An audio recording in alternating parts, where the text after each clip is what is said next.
और उसका कारण ये है कि कल एक बहुत ही अहम इंपॉर्टेंट डिफेंस एग्रीमेंट हो गया है, जिसके बारे में आज जिक्र करना बहुत ज़रूरी है।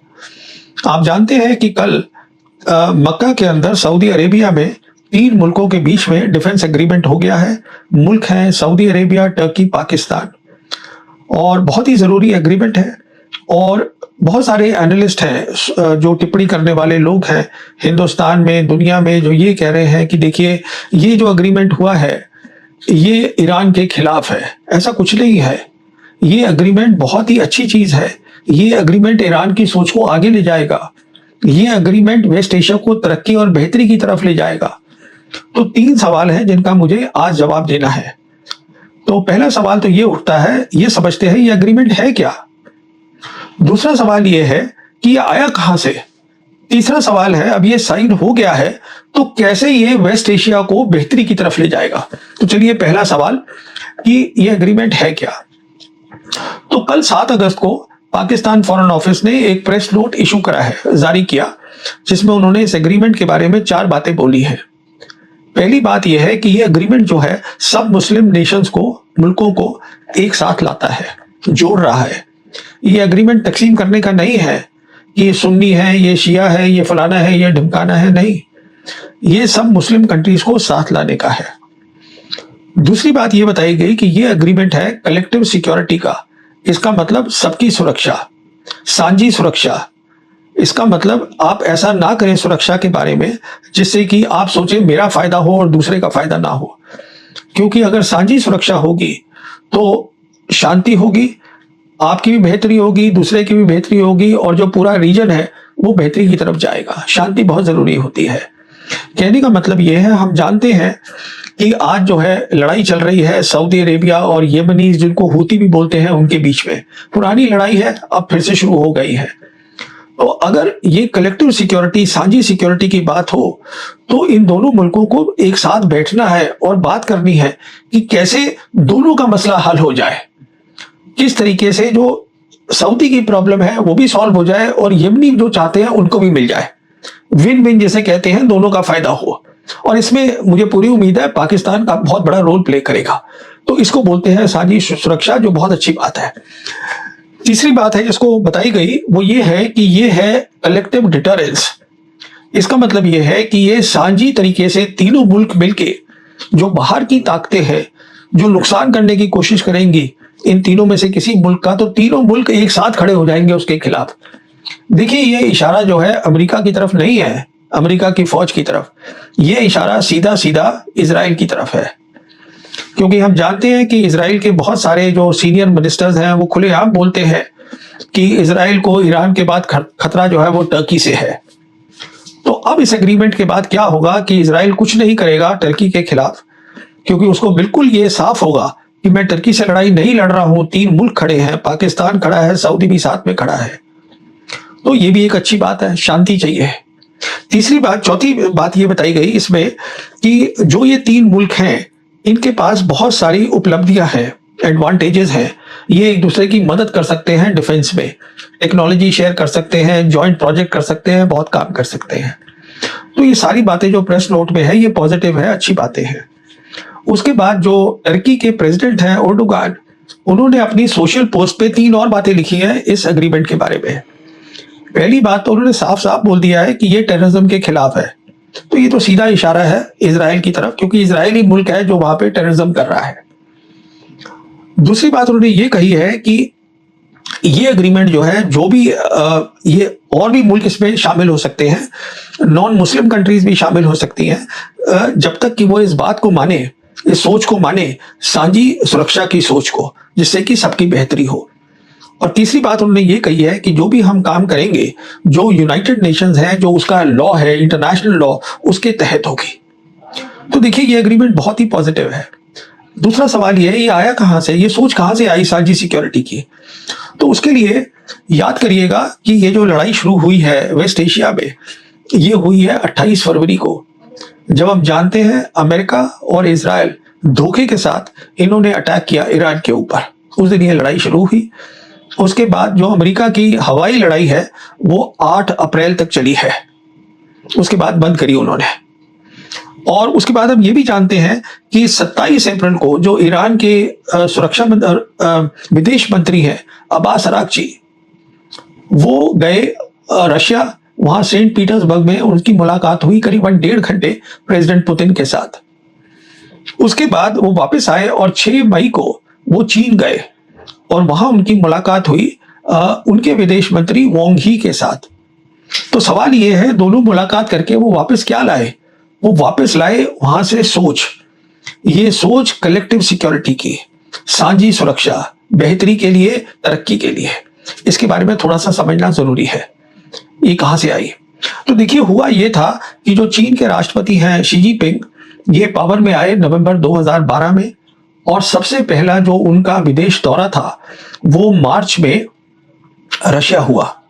और रशिया जाके उन्होंने मुलाकात करी प्रेसिडेंट पुतिन से, और दोनों की आपस में बात हुई कि एक नई तरीके की सोच दुनिया में लानी है जिससे लड़ाइयां खत्म हो और जो है तरक्की की तरफ हर मुल्क जाए। और उसी सोच को उन्होंने, जब दोनों की रजामंदी हो गई उसके ऊपर, उन्होंने 23 मार्च को, उसी दौरे में 23 मार्च 2013 को शी जिनपिंग ने एक लेक्चर दिया Moscow state institute of international relations में। और वहां उन्होंने वही जो बात उन्होंने डिस्कस करी थी पुतिन के साथ वो बताया, और उसका टॉपिक का जो हेड टॉपिक था वो ये था, नई तरीके की सोच, new type of international relations की, जो आपस में मुल्क बातचीत करते हैं नए तरीके की सोच से करें। और उसी सोच को, उस सोच की 3 खास बातें थी जो उन्होंने वहां पे बताई उस इंस्टीट्यूट में। एक तो उन्होंने बताया कि कलेक्टिव सिक्योरिटी बहुत जरूरी है, कि जिससे कि साझी सिक्योरिटी अगर होगी, बातचीत अगर होगी, प्रॉब्लम्स बातचीत से हल होंगी सुरक्षा के बारे में, तो बेहतरी हो सकती है। दूसरी बात ये बोली कि जो भी मुल्क काम करते हैं उनको यूनाइटेड नेशन के कानून के तहत करनी चाहिए, उसके रूल्स के तहत करनी चाहिए। तीसरी बात ये बोली कि हर मुल्क जो है वो बराबर है, ये नहीं सोचना ये छोटा मुल्क है मैं इसको दबा दूं, ये बड़ा मुल्क है मैं डर गया उससे। हर एक को बराबर मुल्क है तो वो उसको मानना, इस तरीके से मानना चाहिए। तो ये सोच थी जो अरागची वहां से वापस लाए थे, और वो सोच रहे थे कि अब कैसे इसी सोच को वेस्ट एशिया की तरक्की के लिए बनाया जाए। देखिए, हम जानते हैं कि फिर 17 जून को MOU साइन हुआ, जिसे हम बोलते हैं मेमोरेंडम ऑफ अंडरस्टैंडिंग। मैंने अपने पुराना जो पिछला वीडियो है हिंदी का, उसका इसका जिक्र किया है। उसमें ये साइन हुआ था ईरान और अमेरिका के बीच में, और जिसमें मीडिएटर का रोल जो था वो साइन किया था पाकिस्तान के जो प्रधानमंत्री हैं शहबाज शरीफ ने।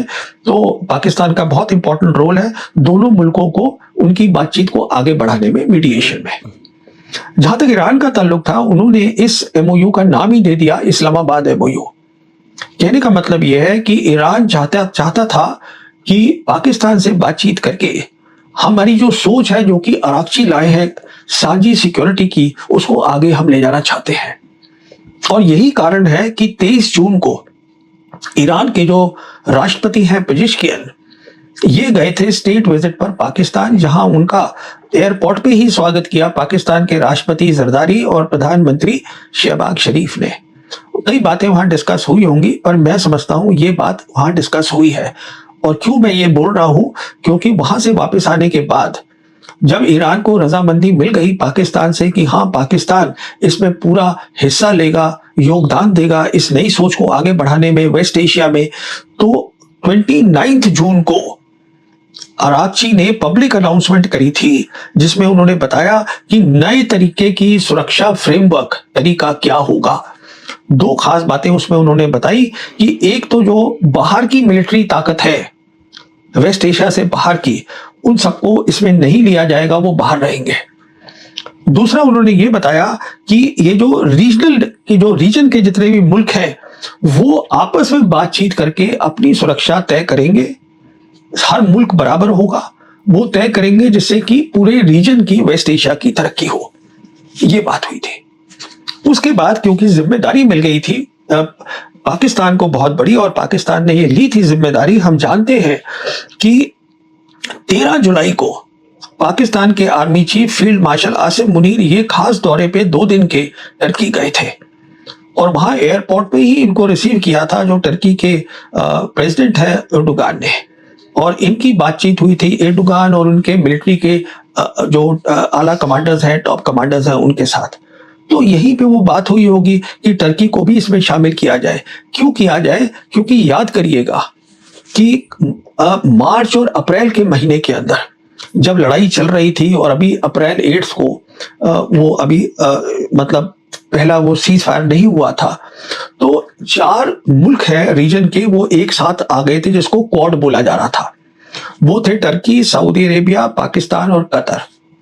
और जितने भी वो ये कोशिश कर रहे थे कि किस तरीके से जब लड़ाई चल रही है तो रीजन के अंदर जो है आपस में जो है जो कंट्रीज हैं वो एक दूसरे से बातचीत करके लड़ाई ना करें और बातों को सुलझाएं। तो अब ये जो अग्रीमेंट है जिसको मैं जिक्र कर रहा हूं कल वाला, वो उसी सोच को आगे ले जाने वाला है। जो इनफॉर्मल चीज थी और जब फाइनली आसिम मुनीर अपने दौरे से वापस आए तुर्की के और टर्की से बात हो गई कि इस क्या होना चाहिए फाइनल जो अग्रीमेंट है उसके अंदर, तो तब ये फाइनल फॉर्मल अग्रीमेंट हुआ है। ये वहां से आई है सोच, और उस सोच के अंदर जैसे आपको मैंने बता दिया है पाकिस्तान ने एक बहुत इंपॉर्टेंट रोल प्ले करा है। पाकिस्तान मीडिएटर नहीं है, उसके अलावा वो तो है ही है ईरान और उसके अमेरिका के बीच में। पाकिस्तान जो है वो इस सोच को, कलेक्टिव सिक्योरिटी को, रीजनल फ्रेमवर्क को मुस्लिम रिलेशंस में ले जाने के लिए बहुत काम कर रहा है और आगे भी करेगा। आप देखिएगा, हम जानते हैं कि पाकिस्तान ने पिछले साल ही 2025 के अंदर सऊदी के साथ डिफेंस एग्रीमेंट किया था। उसके बाद उन्होंने अभी जो है कुवैत के साथ जो डिफेंस एग्रीमेंट उनका 2023 का था उसको उन्होंने फॉर्मल किया, फॉर्मल साइन हो गया। कतर भी कोशिश कर रहा है उनके साथ डिफेंस एग्रीमेंट का। अब हम जानते हैं कि अब उन्होंने एक डिफेंस एग्रीमेंट करा है अफ्रीकन कॉन्टिनेंट में भी सोमालिया के साथ।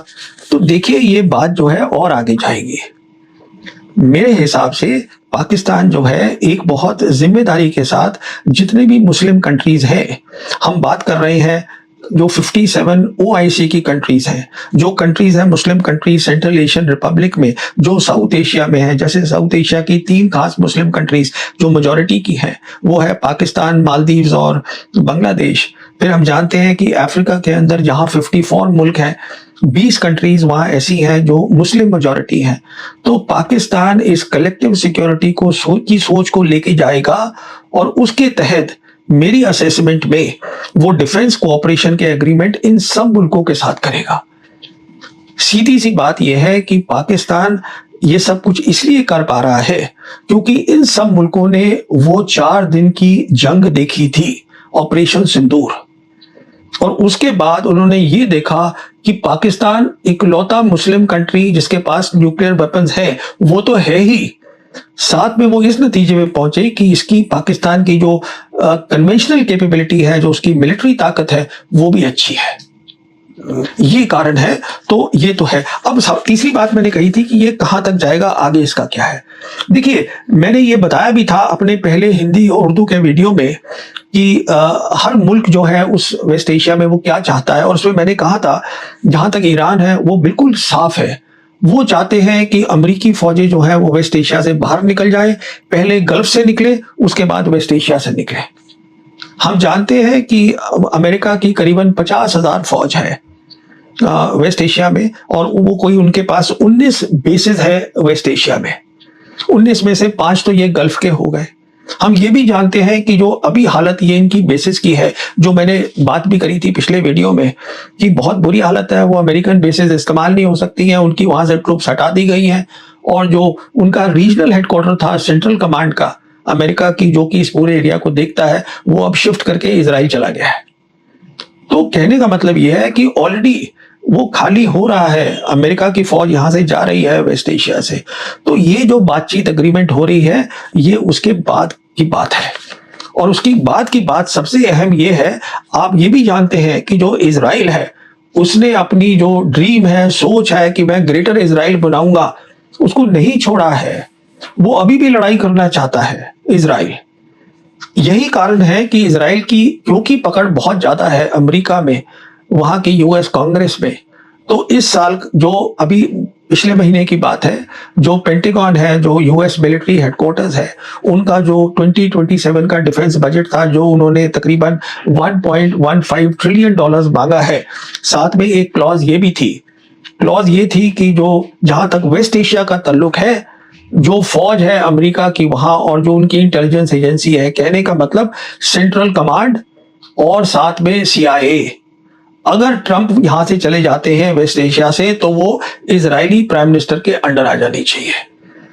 अभी ये लॉ नहीं बना है पर उम्मीद करी जा रही है कि इजराइल जो है वो कामयाब हो जाएगा इसमें, क्योंकि इजराइल लॉबी बहुत स्ट्रांग है अमेरिका के अंदर। तो ये जो डिफेंस एग्रीमेंट है ये उसके लिए है, इजराइल को बताने के लिए कि तुम्हारी लड़ाई एक से नहीं होगी, तुम्हारी फिर लड़ाई तीन से होगी और तीनों मुल्क जो है ताकतवर हैं, एन गैन नहीं है। तो देखिए ये इसका फ्यूचर है कि किस तरीके से वो सोच जो 2013 में चीन और रशिया ने मिलकर बनाई थी, उस सोच को आज ईरान जो है वो वेस्ट एशिया में डिफेंस एग्रीमेंट के थ्रू उसको आगे ले जा रहा है, उसको अमल कर रहा है, उसको इम्प्लीमेंट कर रहा है। और इसमें इस डिफेंस एग्रीमेंट का तो बड़ा रोल है ही, साथ में पाकिस्तान का काफी बड़ा रोल होगा इस सोच को, जो कि साझी सुरक्षा है, कलेक्टिव सिक्योरिटी को डिफेंस कोऑपरेशन के जरिए जो मुस्लिम कंट्रीज हैं दुनिया की वहां पे ले जाने में।